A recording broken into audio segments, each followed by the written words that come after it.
AI 革命の波のまさにど真ん中にいる企業、パランティアテクノロジーズ。投資家の間でも、これはとんでもないチャンスだっていう声と、いや、危険すぎるバブルだっていう声、真っ二つに分かれてるんですよね。今回は、この謎多き企業の実態を一緒に解き明かしていきましょう。まず、この数字を見てください。ちょっと信じられないですよね。今年だけで株価がプラス 170%、もうロケットみたいに急上昇してるわけです。だからこそ今パランティアが投資の世界で一番熱い議論の的になってるんです。じゃあ、この爆発的な成長の裏には一体何があるんでしょうか。これって本当に AI 時代の未来を作る革命的な会社なのか、それともいつ弾けてもおかしくないただのバブルなのか。今回はこの核心に迫っていきたいと思います。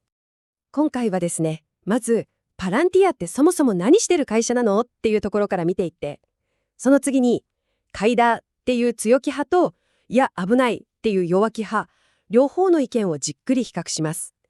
で、最後に皆さんの投資判断のヒントを探っていきます。では早速いきましょう。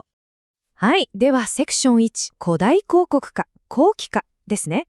ニュースの見出しだけだとよくわからないパランティアが実際にどんなビジネスをやっているのか、その中身を覗いてみましょう。パランティアの事業の心臓部、それは2つの超強力なプラットフォームです。一つは政府向けのゴサム、そしてもう一つが民間企業向けのファウンドリーと AIP。これ何をするものかっていうと、会社の中とか組織の中にバラバラに散らばっている膨大なデータを全部つなぎ合わせて、そこから意味のある答えを導き出す、まるで未来を予言する水晶ダムみたいなものって言ったら分かりやすいかもしれませんね。こちらがその収益の内訳です。見ての通り、民間企業のビジネスもすごい勢いで伸びてはいるんですけど、今でも収益の約6割を支えているのは政府、特に防衛関連の契約なんです。この安定した基盤があるからこそっていう強みでもあるし、逆に言うとここに頼りすぎてるっていうリスクでもあるわけです。さて、セクション2、強気派の論拠です。じゃあなんで、こんなにも多くの投資家が熱狂しているのか。パランティアの未来は明るいと信じる人たちが、どんなすごい成長の証拠を挙げているのか、見ていきましょう。この強気な姿勢は、なんといっても CEO 自身のこの一言に集約されてますよね。ソフトウェア企業史上最高の結果だ。これただのビッグマウスなのか、それとも本当にそうなのか。その答えは数字が示してくれます。言葉だけじゃないんですよ。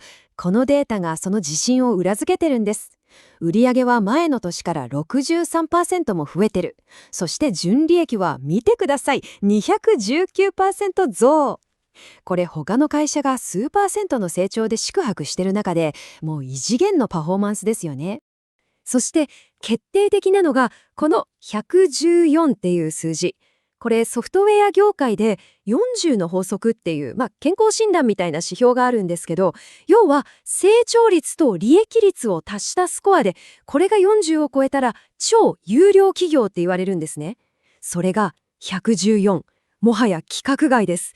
とんでもない効率で成長しているっていう何よりの証拠です。じゃあ、この成長を引っ張ってるのは一体どこなのか。答えはこちらです。政府部門も順調なんですけど、注目すべきは何と言っても、アメリカの民間企業向けビジネス。前の年からプラス 121% で、これはもう成長っていうより爆発ですよね。この爆発的な成長を支えているのが、パランティアの切り札、AIP です。これ、単なる AI のツールじゃないんです。AI っていう超強力なエンジンを実際のビジネスっていう車体にポンと簡単に組み込んですぐに走らせるためのいわば OS、オペレーティングシステムみたいなものなんです。この AI ができることってちょっと SF 映画の世界みたいなんですけど、例えば AI 自身がプログラムを書いたり、ドローンの群れがチームを組んで問題を解決したり、こういう最先端の技術がもう実際に防衛の現場から工場の生産ラインまでいろんなところで結果を出し始めてるんです。いやー、これだけ見せられると、もう買うしかないって思っちゃいますよね。でも、ちょっと待ってください。どんなに明るい光にも必ず濃い影がつきものなんです。ここからはパランティアに潜む見逃せないリスクに目を向けていきましょう。セクション3、弱気派の논拠です。ではなぜ一部の投資家は危ないと警鐘を鳴らしているんでしょうか。右肩上がりの株価チャートの裏に隠された深刻なリスクを掘り下げていきます。弱気派が口を揃えて言うのがこれです。とにかく株価が高すぎる。もう将来の成功を全部前倒しで価格に織り込んじゃってる状態。だからほんのちょっとでもつまずいたら、期待を裏切ったら一気に転落しかねない、そんな危うさがあるわけです。そしてこの数字、4億8800万ドル。これ実は今年に入ってから従業員へのお給料の一部として支払われた株式の金額なんです。でもなんでこれが問題になるんでしょうか。これが希薄化って言われる問題ですね。例えば皆さんがピザを一切れ持ってるとしますよね。会社がどんどん新しいピザを焼いて全体の枚数を増やしていったらどうでしょう。皆さんの持ってる一切れは一切れのままですけど、ピザ全体に対する価値はどんどん下がっていっちゃいますよね。今パランティアで起きているのはまさにこれなんです。心配な点はこれだけじゃないんです。収益のほとんどがアメリカに偏りすぎていたり、さっきも言ったように政府の仕事に頼りすぎていたり、あと売上は伸びてるのにお客さんからのお金の回収がちょっと遅れてるんじゃないっていうサインも出てるんですよね。事業の土台が意外と脆いのかもしれないという指摘です。そして常につきまとうのがこの倫理的な問題。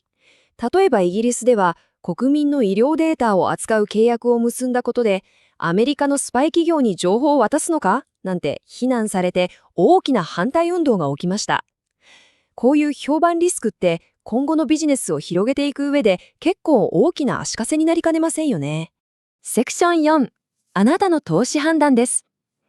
さて、光と影、両方を見てきました。じゃあこれを踏まえて私たちはどう考えればいいんでしょうか。両者の主張を天秤にかけてみましょう。論点はすごくはっきりしてますよね。左側の強気派は記録的な成長と他には真似できない AI 技術の凄さを主張している。一方で右側の弱気派はいやいや株価は高すぎるし、株主の価値はどんどん薄まってるし、そもそもビジネスのリスクが多すぎると警鐘を鳴らしている。まさにとんでもない可能性とそれと同じくらい深刻なリスクが綱引きをしている状態なんです。この会社のすべてを象徴しているのは CEO のこの挑戦的な言葉かもしれません。我々が正しくて君たちが間違っていた。これって絶対的な自信の表れなのか、それともちょっと危うい傲慢さなのか。どう捉えるかでこの会社への見方もガラッと変わってきそうですよね。もうパランティアが AI 革命の主役の一人であることは誰も否定できないでしょう。問題はたった一つです。そのすごい未来を手に入れるために、今のこの株価は果たして適正なのか。今回の話が皆さんがその答えを見つけるための一つのヒントになれば嬉しいです。